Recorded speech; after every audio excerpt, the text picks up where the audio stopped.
اعوذ باللہ من الشیطان الرجیم بسم اللہ الرحمن الرحیم۔ آج کا میرا موضوع ہے نماز وطر کے حوالے سے اس کے پڑھنے کے کیا احکام ہیں۔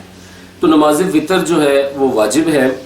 اگر یہ چھوٹ جائے آپ سے، یعنی عشاء کے فرضوں کے بعد اس کا وقت شروع ہوتا ہے، صبح صادق تک اس کا وقت ہے، فجر کا وقت شروع ہونے تک، اگر وہ وقت بھی گزر جائے اور آپ بعد میں عشاء کو قضا کریں گے تو پھر ساتھ آپ کو وطر بھی قضا پڑھنے پڑیں گے۔ وطر کا وقت جو ہے وہ میں نے پہلے ہی بتا دیا کہ عشاء کے فرضوں کے بعد سے صبح صادق تک ہے۔ یہ افضل یہ ہے کہ جو سو کر اٹھنے پر قادر ہے اس کے لیے افضل یہ ہے کہ وہ پچھلی رات میں اٹھ کر پہلے تہجد پڑھے اور اس کے بعد وطر ادا کرے۔ اس کی 3 رکعتیں ہیں اور اس کا جو پہلا قاعدہ ہے، یعنی جو 2 رکعت کے بعد ہم التحیات پڑھتے ہیں، وہ پڑھنا واجب ہے۔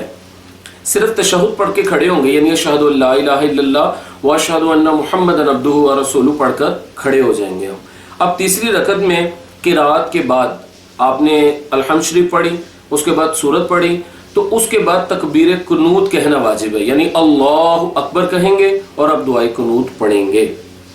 جس طرح ہم تکبیر تحریمہ کہتے ہیں، یعنی پہلے ہاتھ کانوں تک اٹھاتے ہیں، پھر اللہ اکبر کہتے ہیں اور پھر ہاتھ باندھ کر ہم اس میں دعائے قنوت پڑھیں گے۔ دعائے قنوت آپ احباب کو اگر یاد ہے تو دعائے قنوت پڑھیے، ورنہ شریعت میں آسانی ہے۔ اگر آپ کو دعائے قنوت نہیں آتی تو آپ یہ دعا پڑھ لیجئے قرآن پاک والی، ربنا آتنا فی الدنیا حسنۃ وفی الآخرۃ حسنۃ وقنا عذاب النار۔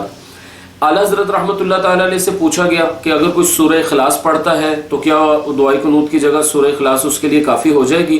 تو آپ نے ارشاد فرمایا کہ ہو جائے گی۔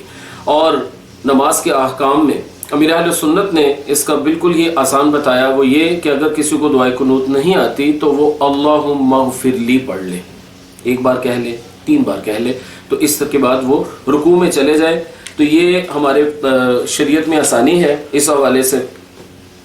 اس کے علاوہ یہ ہے کہ اگر دعائے قنوت پڑھنا بھول گیا کوئی اور وہ رکوع میں چلا گیا ہے تو اسے واپس نہیں آنا، بلکہ وہ آخر میں سجدہ سہو کر لے۔ انشاءاللہ سجدہ سہو کی وجہ سے آپ کا وہ مسئلہ جو تھا، وہ چھوٹی تھی جو آپ کی، وہ واجب ادا ہو گیا گویا۔